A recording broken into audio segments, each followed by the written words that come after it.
40 برس کی عمر کے بعد حضور نے کوئی کاروبار دنیاوی نہیں کیا، یہ معلوم ہے آپ کو؟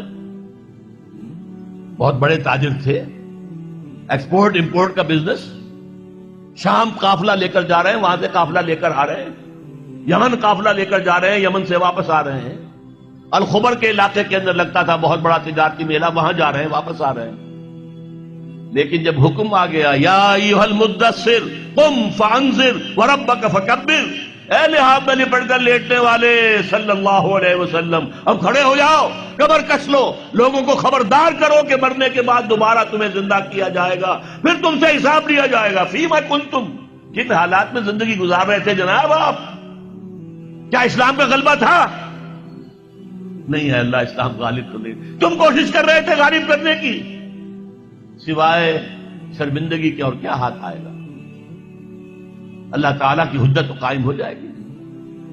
میرے نبی کی ہڈیاں ٹوٹیں، میرے نبی کے دانت شہید ہوئے، میرے نبی کا جسم لہو لہان ہوا، میرے نبی کے چہرے کے اوپر تلوار کا وار پڑا جس سے 2 دندان آپ کے شہید ہوئے، اور خود جو پیدا ہوا تھا اس کی 2 کڑیاں گھس گئی رخسار مبارک کی اس ہڈی کے اندر۔ ان کو ایک صحابی نے دانتوں سے پکڑ کر کھینچ کر نکالنا چاہا، ان کے دانت نکل گئے، وہ ہڈی وہ نہیں نکلی، وہ کڑیاں لوہے کی۔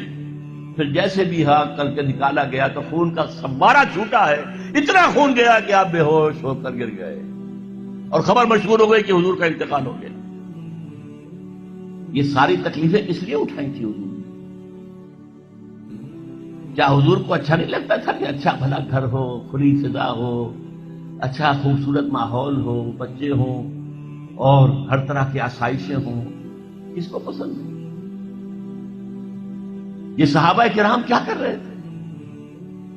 فاقے کر رہے ہیں، فاقے پر فاقہ کر رہے ہیں۔ غزوہ خندق میں حکم ہو گیا مشورے کے بعد کہ خندق ہو دی جائے، دفاع کی ایک ہی شکل ہے۔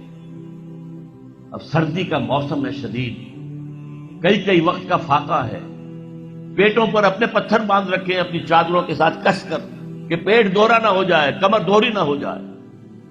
حضور کے پاس آ کر شکوہ کیا ہے، شکایت کی ہے، اللہ کے رسول اب یہ بھوک ہم سے برداشت نہیں ہو رہی، دیکھیے ہم نے اپنے پیٹوں کے اوپر اپنے کرتے اٹھا کر دکھایا، ہم نے پتھر باندھے ہوئے، آپ نے اپنا کرتا مبارک اٹھا کر دکھایا، 2 پتھر بندھے ہوئے۔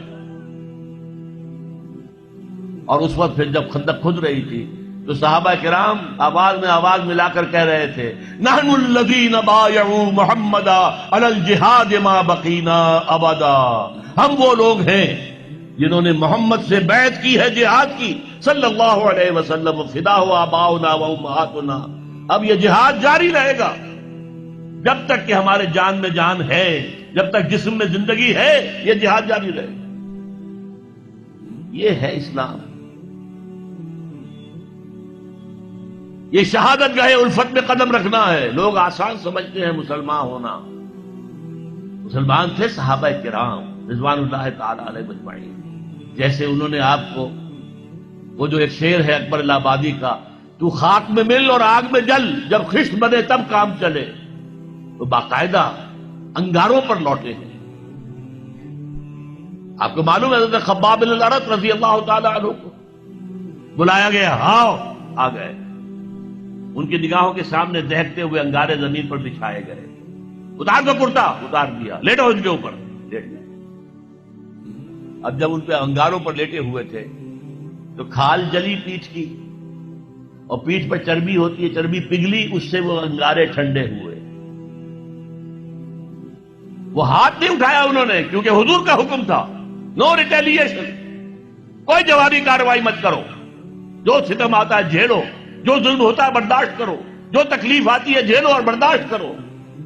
لہذا اگر ایک آدمی سمجھے کہ مجھے تو یہ زندہ کباب بنا دیں گے تو اجازت ہو تو 2-4 کو مار کر مرے گا، ایسے نہیں مرے گا۔ بلی بھی آپ پر جھپٹ پڑے گی، کیا اس کی جان ہے، 1 کلو کی ہوگی، 1.5 کی ہوگی، لیکن اگر آپ کارنر کر دیں اسے نظر آئے کہ اب میرے پاس کوئی راستہ نہیں ہے، کوئی اسکیپ نہیں ہے، وہ آپ پر حملہ آور ہوگی اور آنکھ پر آئے گی، سیدھی آنکھ نکالنے کی کوشش کرے گی پنجے سے۔ لیکن حضور کا حکم کیا تھا؟ کفو ایدیکم، اپنے ہاتھ بندھے رکھو، no retaliation whatsoever, even in self ڈیفense۔